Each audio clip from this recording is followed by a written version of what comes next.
aburisubiraho gukora ku murenge wa Mwakazi we tutaye tujye mu rugo twiyugireyo vumurase vumvura iki niko si wowe kwesa iki byakoze cyane wanyana yimbwawe sha wahora n'iki sha umugore wanjye araranyaragura we yarantoteje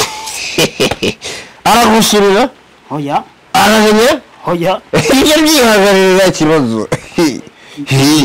ibyo byihagarira uheze kwana niwe kwihangana gendera nakubitwa wawe gendera nakubitwa cyane we bazajyana gonda nk'ingoma z'abaporo umuntu uza ku murenge atwaye n'inzoga wowe rero n'inzoga uretse ukubiwe mbonera wowe wakitabara ariko ndi kubona unafite uburwayi ko mbona wazanye agacuma ku murenge byagiye ntabwo bikureba twagiye mumbwire ibibazo byanyu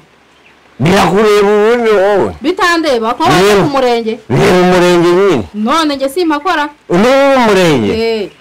kimura rero umugore yarananiye byakunaniye gute mumbwire ibibazo mufitanye ubu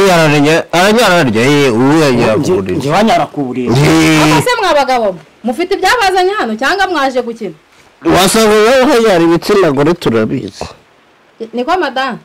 bimeze bite wowe Jye ibyanjye ntago njya mbivugira hanze ariko natwereza umugabo mugenzi wanjye ubu rero urimo kumfasha wa Mwakazi urabona bareba ngora ariko nawe ntukajye utuka umuyobozi da aba baturage koko batenze